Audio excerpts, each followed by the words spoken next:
is this you?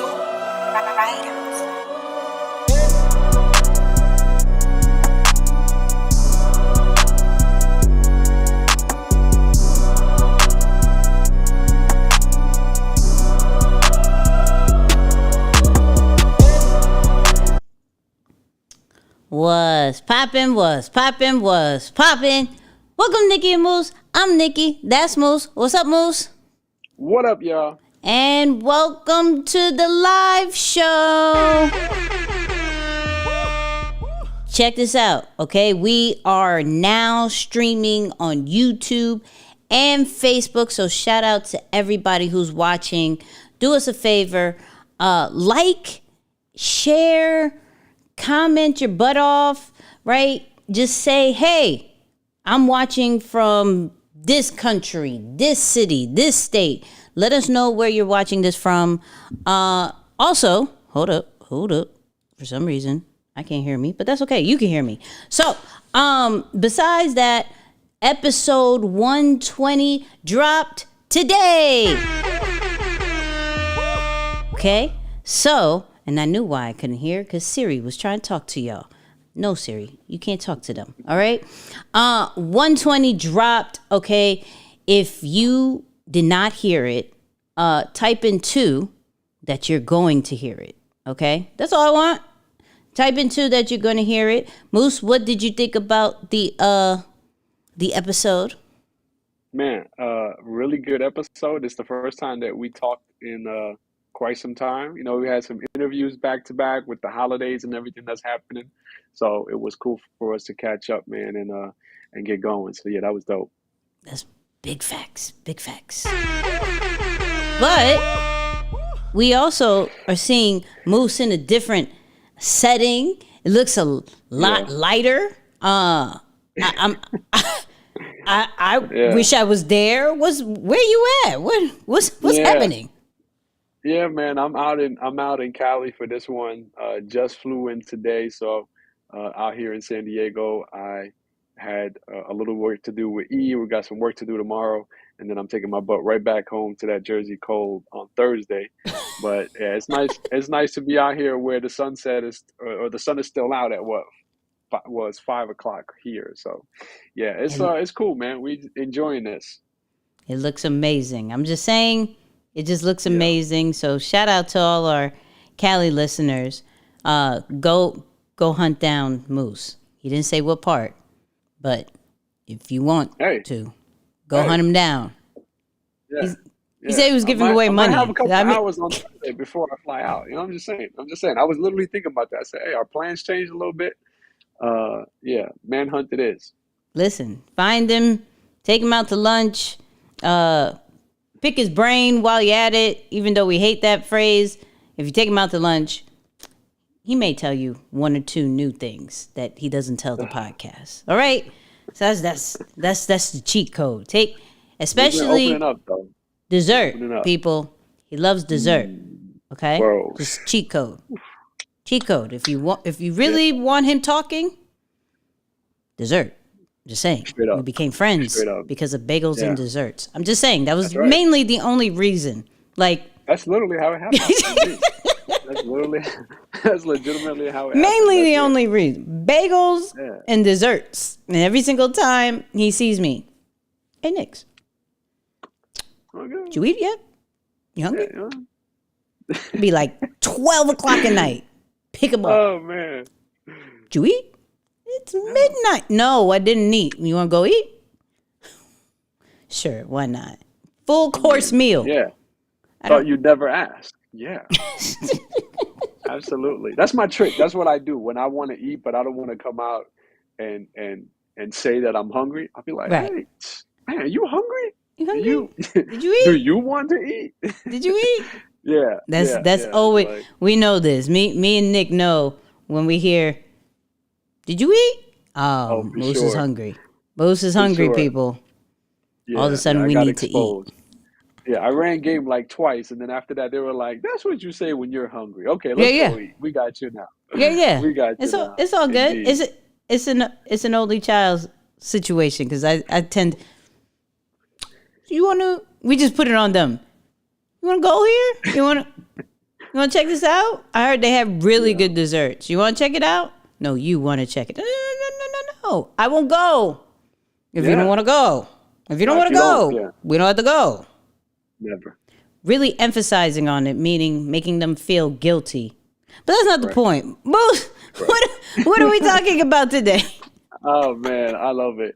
Yeah, so man, first off, shout out to everyone who's checking in. Shout out to everyone who's watching us live, commenting. We still giving out hundreds for the 100. You know what I'm saying? I just want to make sure. I just want to make sure that we put that out there again today, folks.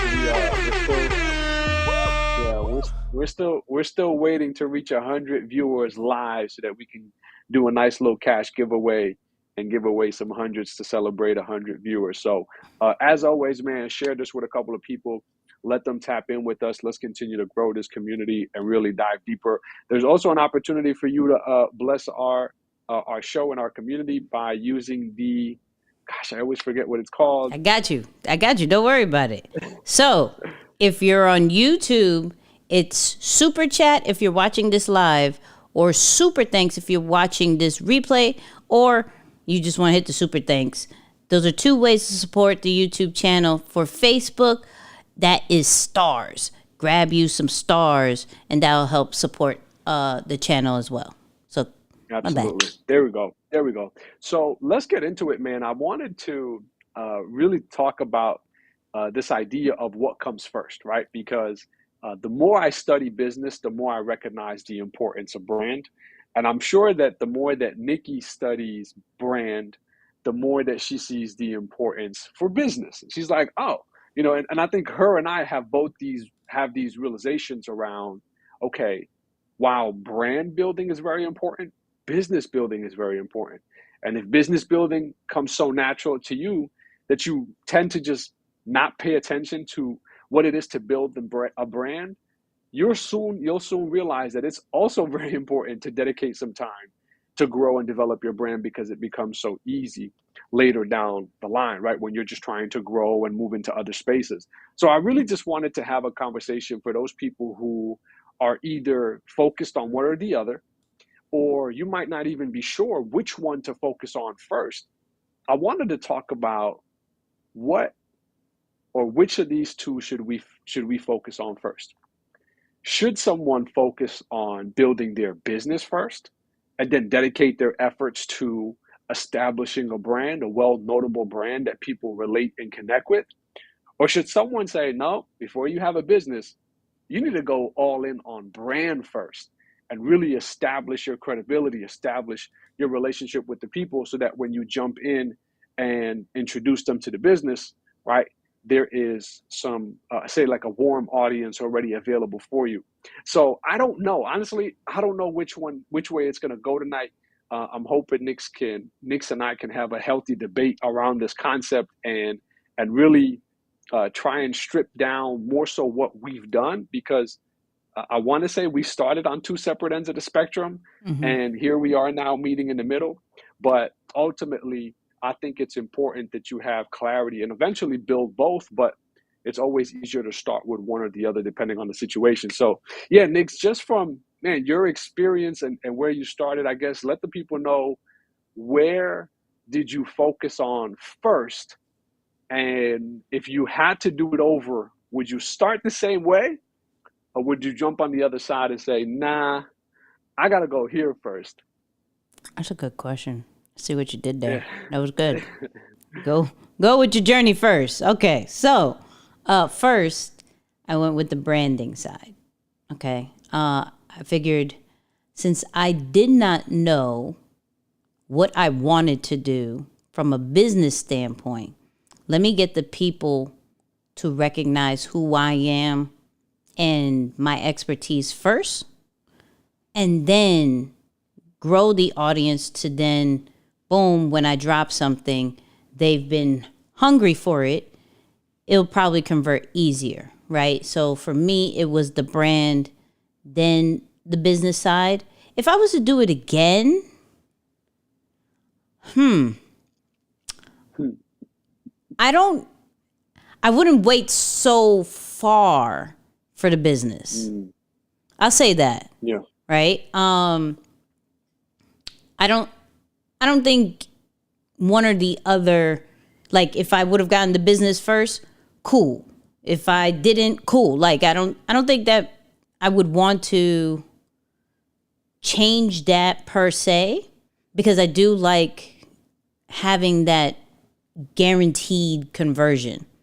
Like you just fed them so much and like gave so much value to that the core people, you could recognize who those core people are, right? And they would convert easily. But I would say I would do the business side and understand it a little bit more way sooner, right? Way, way sooner, because if you wait too long from the branding Mm. side and doing the free stuff all the time, it's hard to transition from a pricing wise to business. Like you always kind of like second guess and you're like, oh, from free to God knows what price? That Mm. doesn't make sense. So let's take them through this customer journey and like, but you already did it to like a $5,000 situation. And you're like, why did two people only buy it? Well, Mm. it's $5,000. What do you expect? Just coming out the gate? What is wrong with you, right? So Yeah. understanding and transitioning into the business side sooner.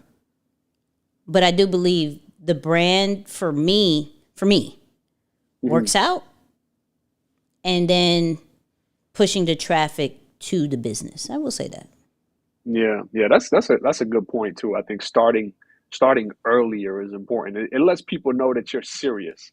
Because Hmm. if you stick around for too long, you're just doing stuff. It's like, oh, I guess this is just a hobby for you. You must really enjoy it because here you are doing a lot, but it's not leading anywhere. So I could definitely see that going there. Look, how can someone know? Like, and just think back to, was there something that led you to know this is where you need to start? Like, was there anything that what became obvious that, yeah, no, branding is the it for me? I'm just trying to help those who might be tuned in and they're still not sure. They're like, I don't know. I'm Um, is it the creativity? Is it, like that kind of thing I'm saying? no, I saw from a very early standpoint the importance of influence, right? So if we look at, you know, now, and we've covered it with our podcast, like just how certain influencers or people of influence, because not everybody likes to be called an influencer. So people of influence have now created different businesses. I saw somebody open up a pizza spot that was like down the line packed and everything like that. Just a regular person who does like YouTube and does vlogs, right? I saw at a very early stage the importance of influence and how that could sway somebody's buying power, right? So for it wasn't necessarily the creativity or that whole nine. It was, let me create the connection, and then wherever I want them to go, I already got their attention. I could tell them to do that at any point, right? Mm. Because people connect with people. We're great. So let's keep it moving in that kind of way. So I would say had nothing to do with creativity, had nothing to do with what I was doing already. It was more of, I'm starting to see a pattern already very early on the power of influence. Let's just start there and then grow something really dope. Hopefully, at the time I said hopefully, and see what comes to it. So yeah. Yeah, yeah, yeah. It's interesting because the way I look at it is brand or just brand recognition or brand awareness is so powerful that you absolutely cannot scale a business without having that brand awareness, that brand recognition, or that brand loyalty. Mhm. But I am grateful for having started with mastering business first, or at least dabbling in business first, because it gave me some knowledge around how do you know that something is working and it's sustainable. Because the way I look at it is, I love sustainable business models. Does that mean that you're going to start with a business and never have to change anything ever in the rest of your life? Absolutely not. And if you try, you will fail. Don't try. I made that mistake. Just just know that you're going to have to keep innovating, and that's okay. It's a part of the process. But to find a unique opportunity for you in a marketplace, or to figure out the skill set that you can monetize and understand how to transact on a professional level, super important skill set.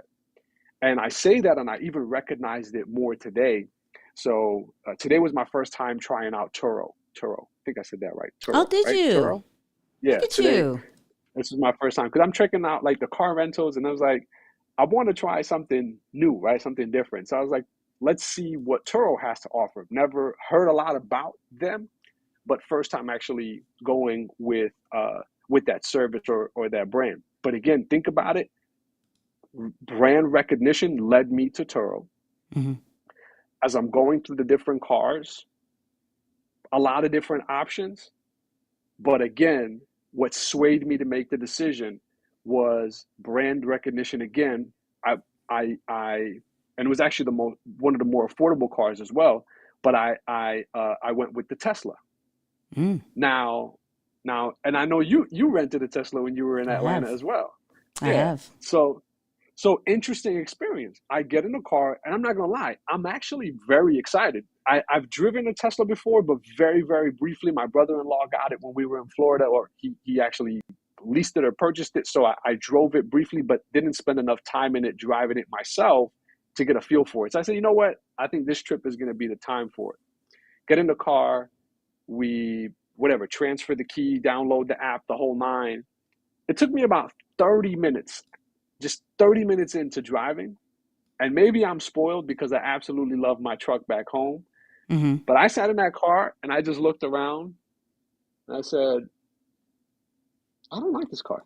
I was Mm. like, I really don't like this car. Not that I, you know, uh, uh, don't want to return it or whatnot, but it's just like I can see how the hype around Tesla, Elon Musk, brand awareness, electric cars, going smart, the green movement, just all of that hype from a branding standpoint persuaded so many people to choose that car. And then, of course, the minute you get into it, you start seeing it everywhere.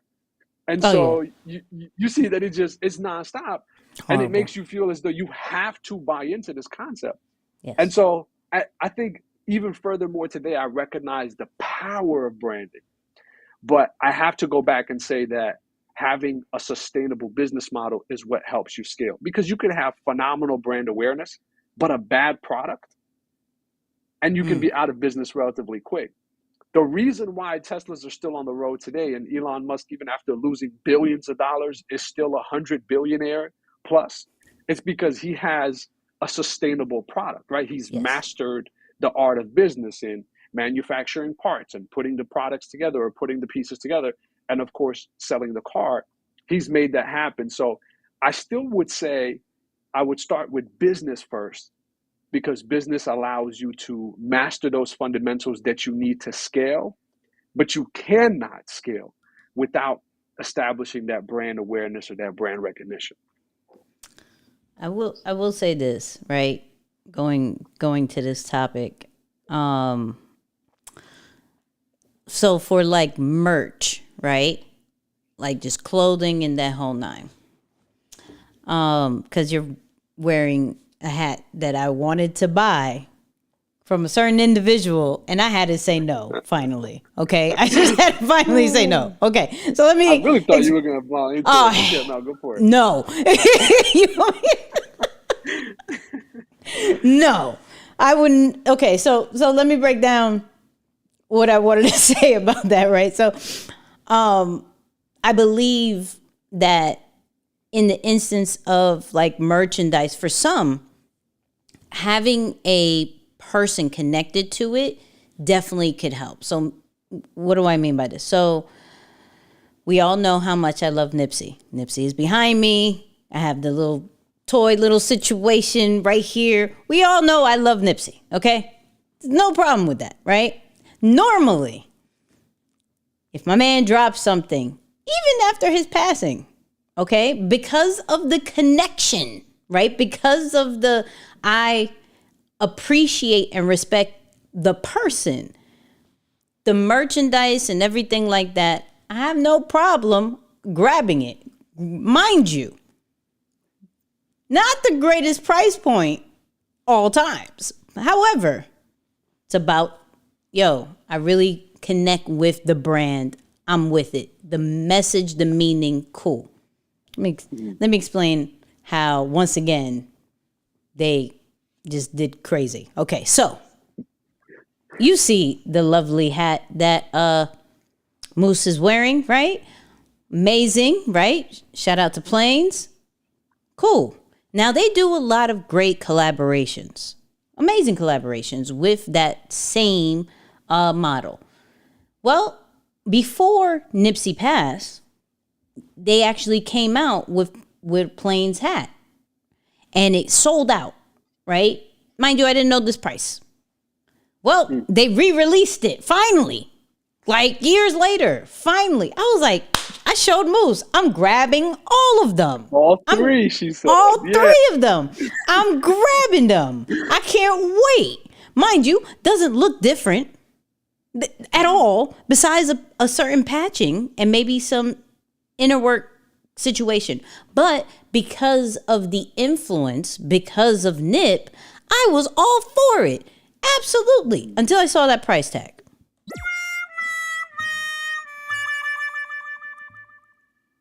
I love you, Nip, but I'm not paying $200 for a hat. I'm not doing it. For each? I didn't For actually each look at the hat. pack. Listen, Wow. listen. For me, I'll pay $100. I've done that. Same. Yeah, Two? that's a lot. That's some sneakers right there. Some good ones at that.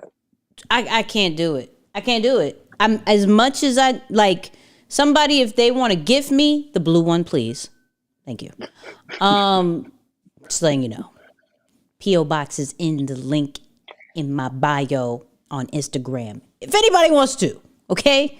I'm here for it. However, no, I couldn't do it. But I say all that because can the Marathon clothing sell a $200 hat without the power of influence? Yeah. That's all Yeah. I'm going with it. Can they sell a $200 hat without the power influence? Now, and I'm saying just power influence in general. Like they could have had Nip, they could have had all these other celebrities start wearing it, and then people would want to buy it regardless of the price, right? Yeah. I personally have a Plains hat. I think I have two. I have one of the regular ones, and I have one of Puerto Rico.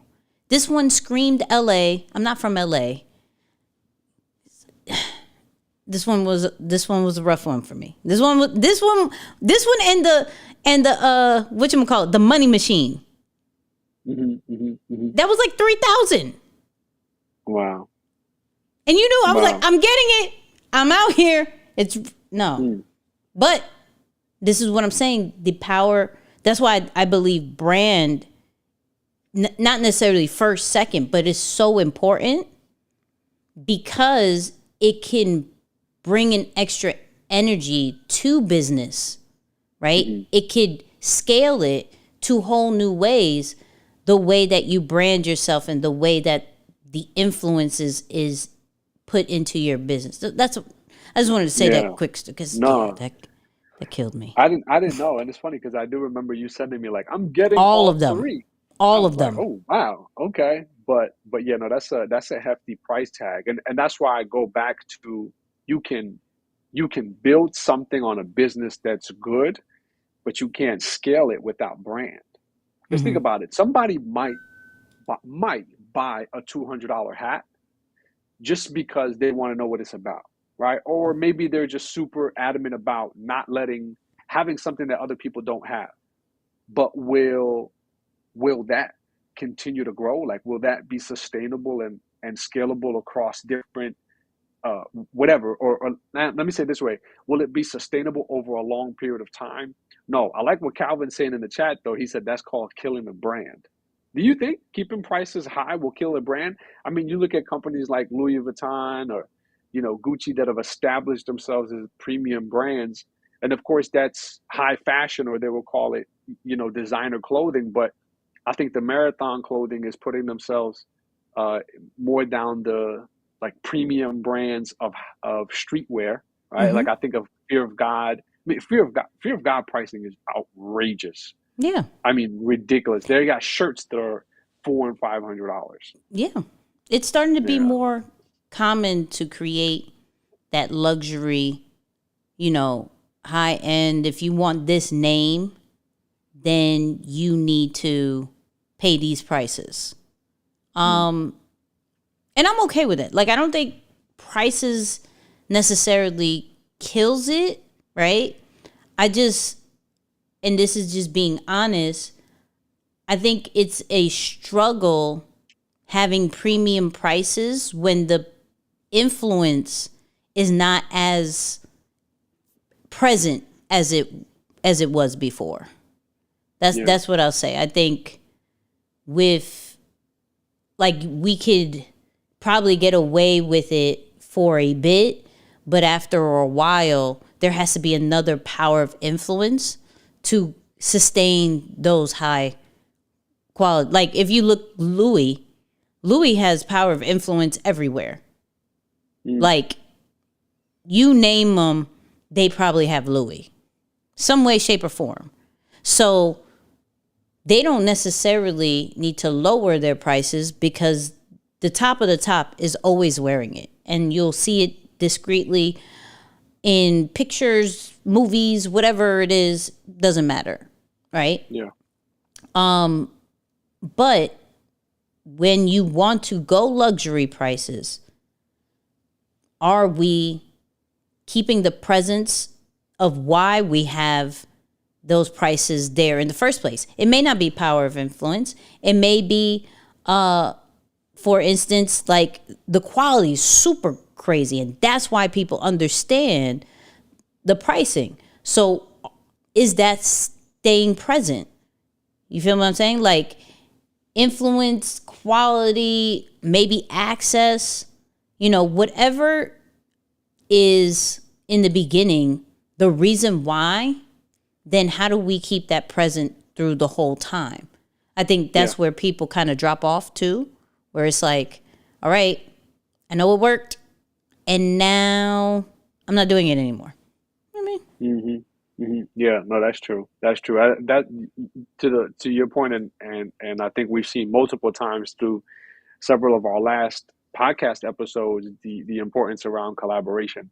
I'm seeing some of the clips that are being posted on our page now, and I'm like, wow, there's that's an example of collaboration right there. It really does swap that influence to get more people to interchange, whether it be the audiences or whatever the case may be. It still leads by example. You know, I was thinking about just the way things are today. I would it's almost so much easier to start with business just because of how many things can be outsourced and done for you. Right. So I think about using a site like Fiverr mm-hmm. to get some basic graphic design patched up or, made for you. Yep. I think of using something else like, say, drop shipping, where you don't have to own any physical products, but you can upload the logos or the designs that you had made. You can get drop shipping to almost present you with some models to, as if you did a photo shoot for your brand. You get everything in place and you can roll it out to see how it's being responded to or what the response is to, or at least your idea, your product or your service. I mean, with a service is slightly different because the fulfillment falls more on your hands. But just when you think about the basics of it, a lot of the heavy lifting where back in the day, so in 2011, and I think I told you this, but I don't know if I ever mentioned it live on the show or on the podcast, but there was one of my first, say, personal business transactions actually happened with the ETA brand, right? Where we sourced products from China and we were able to make custom prints on those products and get them shipped from China to the US and then packaged on and on and on and on, and eventually into ETA headquarters, which at the time was, I believe, the garage, if I'm Right, not right. mistaken, and then out of there into the world. But that was, I mean, to think about what I had to do a little over 10 years ago to just put myself in the business, when, especially when talking about physical products, versus what it takes today to get yourself in the game at a very minimal cost without having to leave your house, it's a game changer. But ultimately, what I'm saying is that your opportunity to test your concept today is so much easier, and it's even so much cheaper than it did back then. You know, some of the things that we did in the past, we would have to order sample first, because, you know, if you ordered mass products per se, let's say Nikki says, hey, I want you to print a hat that says deeper than the brand on the front. I want the plain on the side. I want you to make me 500 of those. Mm-hmm. Let's say I'm like, okay, cool, got it. She sends me the designs. I go ahead, I get those designed or printed in China, and then I get them to her, and then she opens the box and she says, this is wrong. It's like, it's like kind of late for us to talk about mistakes after we've done 500 of these. So my point is, we would have to do samples first and all of this stuff. Today, you can rush to the business or jump into the business just to see if your idea works, and you don't invest much money. The moral of the story here is, if you're debating whether you want to start with brand first or business first, I personally will still make the argument, start with business first. Start with business first, because if it doesn't work, by the way, it's completely okay. You can at least just check that idea off as something that people didn't respond to, or it didn't go well for you, or you didn't enjoy it, whatever the case may be. But you don't want to leave it there as a possible option for you.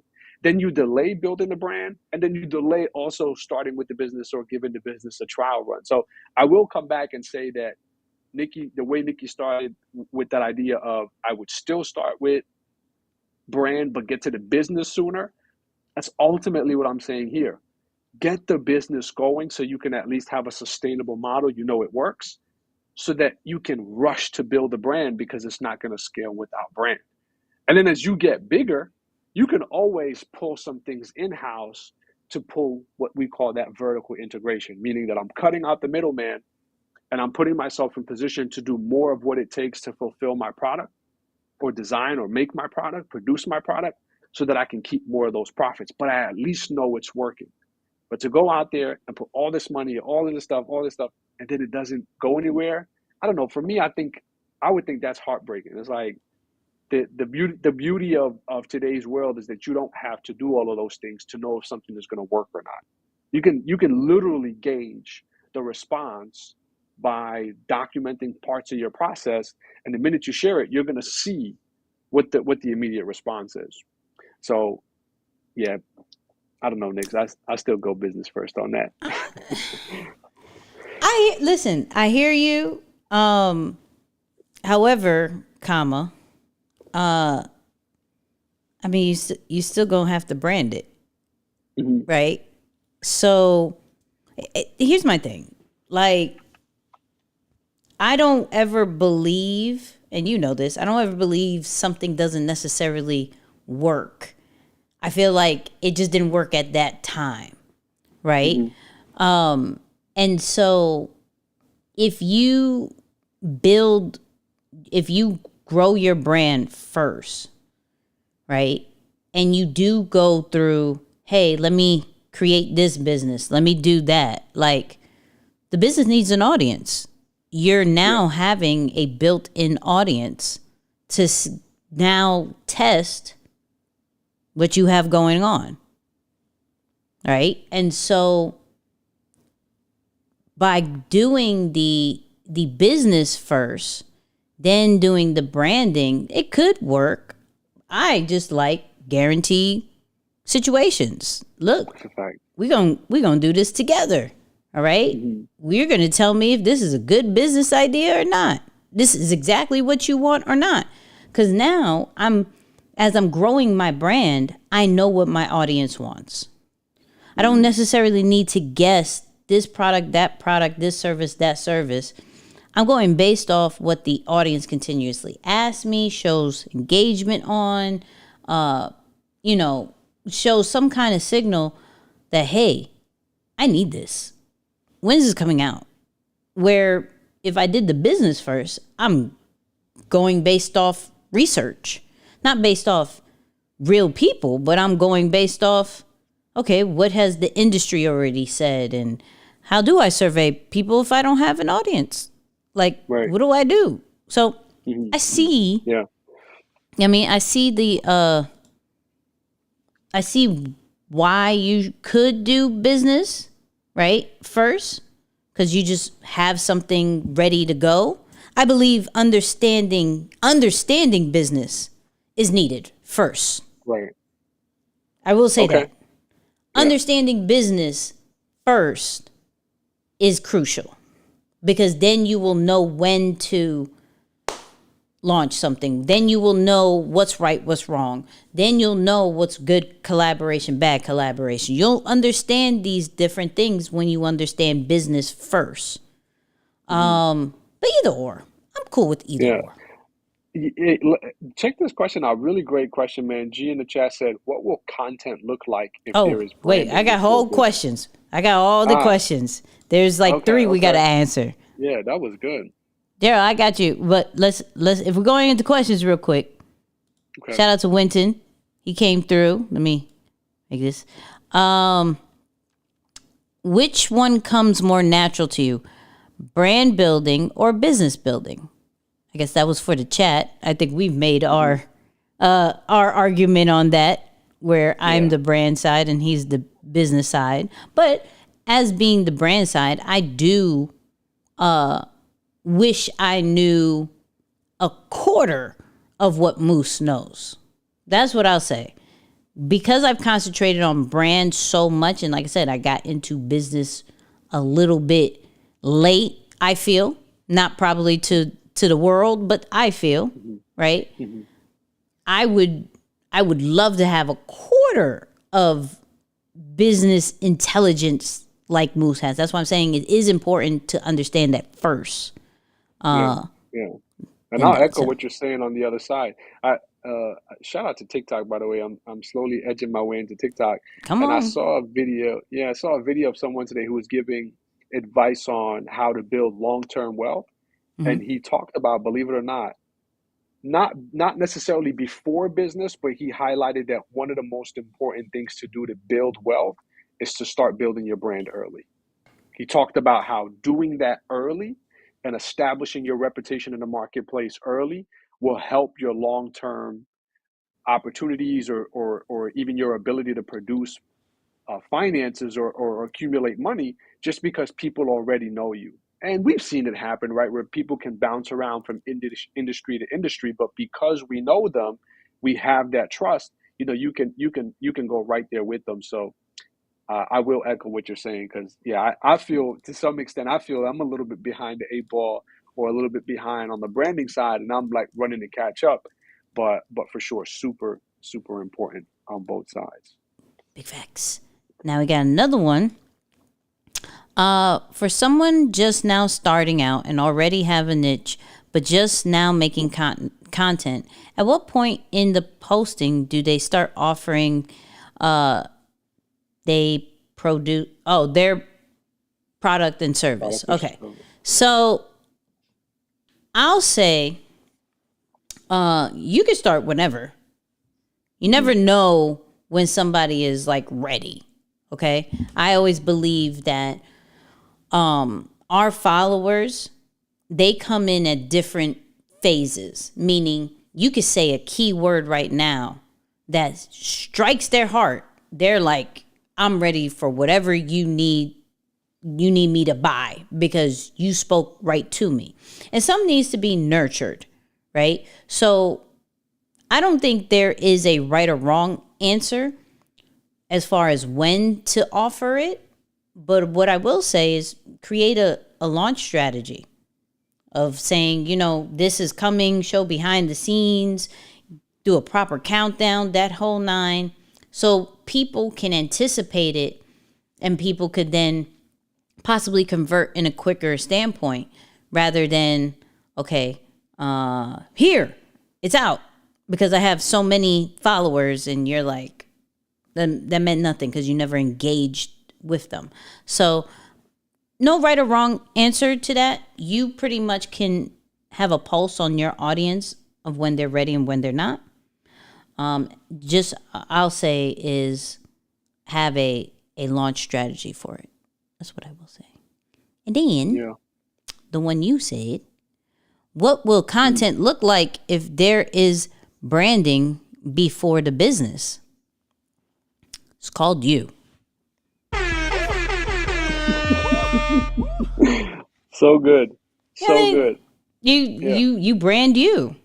You brand you, and then people get to connect with you, understand what you're about, and see that there is a company, a business that's starting to brew up, and they want to support it because they support you. So you're now, so let's say if I was wanting to create toys, right? I'm wanting to make my little lion joint. So now I'm showing the journey of getting into the toy industry, trying different models out, saying yes, no, what do the people think about it? And then getting them so used to seeing the process that when it does drop, when the business is ready, they're like, yo, I've been a part of it the whole time. I want to be a part of it. I feel like I'm a co-founder, right? I want my audience to feel that way, just so even if they don't buy anything, they're a brand ambassador for it. So I would say brand yourself. But Moose? So good. Yeah, I agree. And I think this is probably more in line with Drew's question. Kayla also dropped a really good question in there, but this is probably more in line with Drew's question, where you should always start around a particular talent or skill set that you naturally have, because it becomes easier for people to associate that thing that you do well with you, right? Mm-hmm. Because ultimately you want and by the way, there are different opinions on this, but I think having done both sides, I am of the side that Nikki pushes, which is branding yourself, because there's a personal brand and there's a business brand. A Mm-hmm. business brand is typically faceless. It promotes the company. As of late, you'll start to see that even the business brands are attaching a spokesperson or a face or someone with a notable name to their company brands, because they know that that's the thing that people connect with the most, at least naturally. But on a personal side, for a lot of us who are not tied to big corporate companies, or we don't have millions and 10 millions or hundreds of millions of dollars where we can put behind a company and just run all of these ads and get on all of these different platforms for people to start noticing or recognizing us, the best thing you can do, it's probably the most cost effective thing to do, is to take inventory of the different skill sets that you have, a gift that may come naturally to you, and say, you know what, I'm going to leverage that skill set or this gift on social media and create content around it for some of the different things that you've pointed out in the past, whether it be education, entertainment, or inspiration. I think that's the third one, right? Mm-hmm. Those You three? got it. You got it. Yeah. Either one of those three things, so that people can start building a connection with me. And from there, I have an opportunity to introduce a product or service that they see value in. So yeah, just to answer and put Drew's question in there as well. I like it. I saw it. I was gonna get to it. But let's Yeah. get to Kayla's, where I've been in a business for 1 year now and is expanding to nationwide shipping for my online dessert shop. You might as well drop that link. Just so you know. Just okay, I got confused. Hold on. All right, here we go. How do I build awareness / anticipation to that launch with limited funds? Social media. If you have limited funds, social media, and now you are if you've been in business for a year, you said, you're just show improve. Like what has happened within the year? Do you have any reactions from your customers, right? Is your customers either saying something? Do they have reviews? Do you have anything on video? That whole nine. And start putting that out. Start showing what people are going to get, and not just the typical here's cookies, here's cakes, here's like Yeah. show like from start to finish, show the packaging, show what makes it unique, which will bring awareness to it, and people be like, okay, where, hey, do you ship? What's up? Well, I need a part of it, right? Mhm. You can also go from a influencer marketing situation. Moose likes Yeah. desserts. I like desserts, even though I'm trying to lose weight, but that's not going to happen this month. So,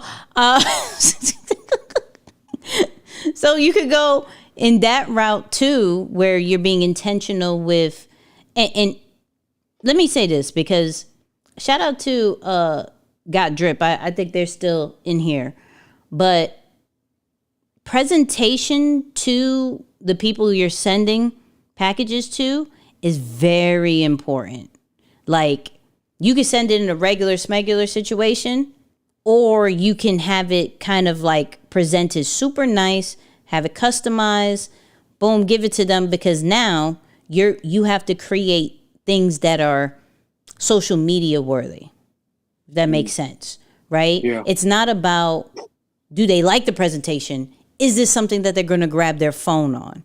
If you look at any kind of locations lately, they'll always have something that is social media ready.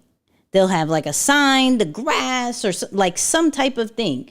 You now have to do that with your packaging. You now have to do that with your products and services. What is something that is going to make people get their phone real quick and share it? So that's another way of brand awareness. I kind of geeked out on this. My apologies, but That's hopefully so that good. answers No. the Yeah. question. Yeah. That's so good. It's funny and man, this is hot off the press, Kayla. This I literally had a conversation with someone who I love dearly, a phenomenal cook, loves to cook, and the conversation was, "Hey, I think I want to start my own business. I want to open up a restaurant." I said, "Don't open up a restaurant.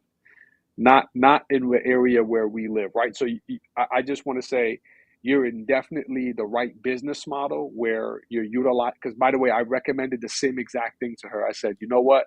You should do desserts. You should do one kind, specialize in that kind of desserts. Let's use influencer marketing. That's a way to start off. You have to make the products anyway, so you can take pictures of them.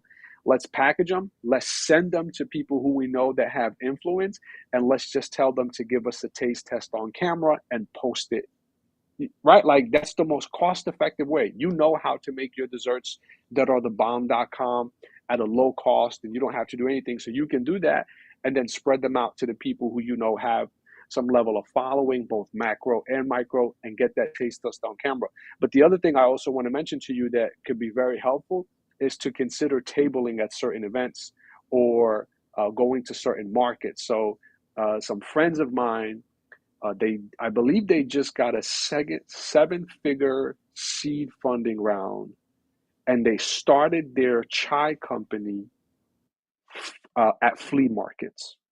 Mm, Legit, mm. they were tabling at flea markets, selling cup by cup, completely bootstrapped the entire business.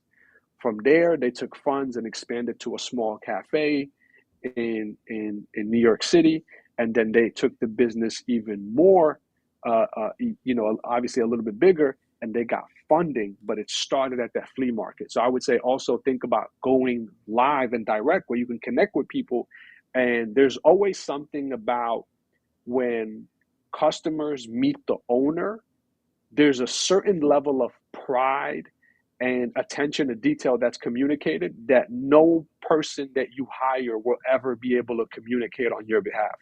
So when you're at these different events or flea markets or trade shows or whatever the case may be, and you're giving out your stuff, don't just give out it. Don't just give out the dessert or the product for the sake of saying, "Oh, I want to give out the product." but express that passion. Let them know about your personality. Let them know about what goes into it, because that will build a connection with people where they can then go on and, like Nikki said, take a picture or share it with someone or tell people about their experience. And sometimes don't even be afraid to ask for that. Like, hey, do you mind just kind of taking a picture and leaving us a review or something like that? That's becoming a lot more common too in everyday business, where I'm getting text follow-ups from certain things where it'll say, hey, leave us a Google review. And they'll kind of like hound you a little bit. And got like 5 text messages from one place recently. Leave us a Google review. I'm like, all right, man, leave you a Google review, fine. It's like, I just want to stop getting the text already. But it is becoming more common for people to ask for that, because it is a way that people. And by the way, some people confuse what reviews do for the business. Yes, they help your business from a marketing and branding standpoint in terms of people becoming more aware of it, but it actually helps new people to choose you because they read the reviews and they get more confidence that you're going to meet their needs. So just keep that in mind as well. It's always good to have your reputation documented online on some of these more notable platforms. That's good. I want to actually go back to Drew real quick, because he said, how does someone discover what to make content on? And I wanted to talk about that too real quick, which is, that's easy. You want to go based off what your audience wants. Audience, pain points, what do they look up? What keeps them up at night? What is some things that they need motivation on, entertainment on, education on, all those different things. This is where you kind of start as far as what content do I start making when I'm branding myself, is how well do you know your audience? And what do they really look for that you give a unique space in, and start giving that. And then as you do that, then you're going to understand the other things that you can talk about or show or take a picture of and that whole nine. But it starts with knowing your audience. So that, and then I think we got one more question. Well, we got 2 more questions, but I think we got time for one more question, which is, I have many high profile customers. I just don't want to ask on the spot to put on site, etc. How would you recommend to approach? They're talking about like testimonials. I think so. That's yeah. I think that's where it's going. Okay, so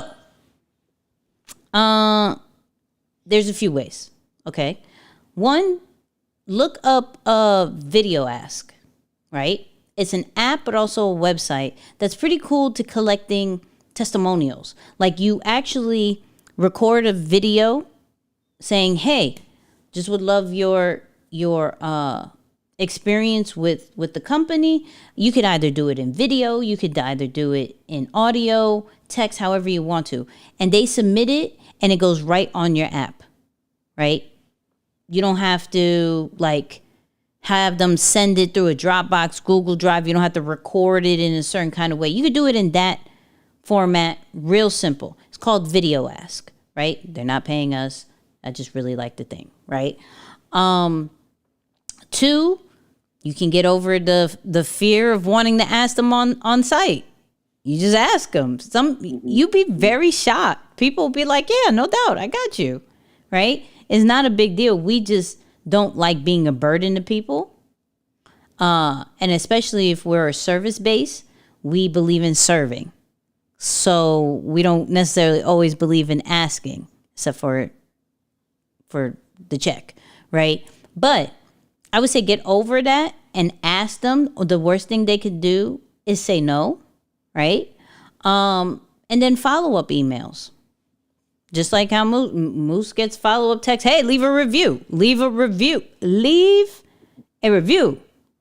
Yeah. You can do that too. Yeah. Yeah. I would definitely say automate that request if you feel uncomfortable doing it. I mean, that's what that was, right? I was receiving automated text messages to leave that review. And then it's always easier, I find, especially when you're dealing with high profile people, and it can vary because some of them may feel very uncomfortable on the camera. They're very mindful of their space and they don't want anyone to intrude or record that. But if it's a place of business or it's just common and you are in the habit of constantly documenting and just journaling what's always going on. So for example, I'll tell you kind of in our world, let's say I'm doing a training at an event and I really want to get testimonials from some of the attendees or even the host that brought us in for the training. Well, when I write my contract, I'm going to let them know in the contract beforehand, hey, just want to let you know there's going to be a professional videographer on site that will record the entire event, right? So I've let them know. They're aware of it ahead of time.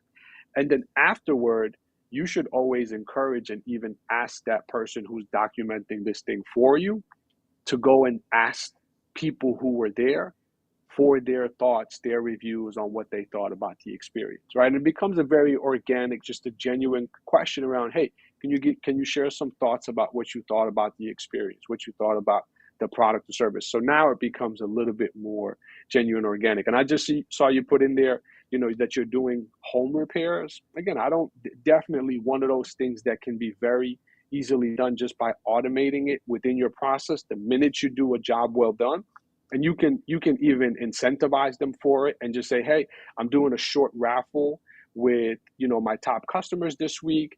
For people who leave us a Google review, I just want to make sure I met and exceeded your expectations. If you leave us a Google review, you enter a chance to win a $100 Amazon gift card. Something simple like that, right? Now they're incentivized. Not only did you do an awesome job based on what you were hired for, but there's also an incentive for them to leave a review for your business. Now it's a win-win situation. And again, when you think about that just as a forward investment for other people now reading through and saying, okay, I'm going to hire so-and-so because I see that 20 other people have said they had a great experience. Now you're actually buying yourself more customers and clients into the future. It's a fact. This time went crazy. So we do see your question, but we got to answer it on the next one. So definitely come back, ask that question again. Okay. And shout out to Kayla. She was like, yo, I'd love to send you both desserts after I test out the shipping, the treats. Yeah. Yes, please test it out because I don't want to die. Because I really like desserts and I feel like that will be the death of me. So I don't want you responsible for that. Okay. Let somebody else be responsible for that. So we're excited about that. Moose, I felt like we saw the sun, right? And we just went through a whole day with you that quick. Legit. Yeah, I just seen it get that darker thing is and darker dark behind me. Yeah, it's like pitch black. Shout out to those little lights back there for giving me some level of ambiance. But right, I was like, it is dark. It's not even like let's lower down, let's dim it. No, it went from light to dark. Mm-hmm. That was crazy. It helped my lighting on the camera though, so I guess it worked. It did well. It did well. Yeah, shout out to that. But look, people, we appreciate you. Do us a favor. One, if you're going to listen to the new podcast, episode 120, okay, type in 2. If you're watching this live, if you're watching this replay, type in 2 in the comments too. We love that, right? The video, if you just love the video, which I'm assuming because you're watching this, hello, will be premiering Wednesday, 8 p.m. Eastern, okay, on YouTube. So go check that out. Of course, the after show drops too. But once again, share this live if this added any kind of value. And of course, to support the channel, YouTube, super thanks, super chat, and Facebook. Hit those badges. We super appreciate you. Shout out to the Nikki and Moose team that we have, by the way. Shout out to Isaiah, of course. You can hit him up on the chat. He's highly active on that. Shout out to Abby. Shout out to Dalton and Alana as well for helping us out, and Nick for doing the show notes. You know what I mean? Like we got a little team going on. You feel me? Got a little team. But Moose, go enjoy Cali life. It's still early. Thank you. It doesn't look early, but still early. Clearly. 6 o'clock. I'm about to make a Whole Foods run right now. Absolutely. There you go. There you go. In your Tesla? Yeah, yeah. I got sold. Brandon got Hey, me. Yeah. prices are sliced. I know. Yeah. I'm just saying. No, that's true. You get another. So, gotta see the brighter side of it. You get another car. Yeah. I'm just saying. Yeah. Be like, I don't feel like taking the other one out, even though it's much nicer. Oh, side note, I rented out this same. I'm not gonna say what type of car Bruce has because he didn't say that, so I'm not gonna say it. I'm not gonna get in trouble. So I rented out the same car, kind of the same model that Moose has, and I was like, okay, I can see why you like it. I can see. Let's go. First off, why did the seat belt hug me? Why? First off, I felt violated. I was like, hold on, wait, I didn't even tell you to do all this. What's happening? Okay. And the lights, it was very nice. If y'all know what kind of car Moose has, drop it in the comments. I'm not saying it, nor am I agreeing. I won't even hit the like button. But no, in my head, if you get it right, I'm nodding. I'm just nodding. Okay. Right. Just like this. All right, people, we are out. We appreciate you. Thank you for joining the live show. You already know what we're going to say. Peace, y'all.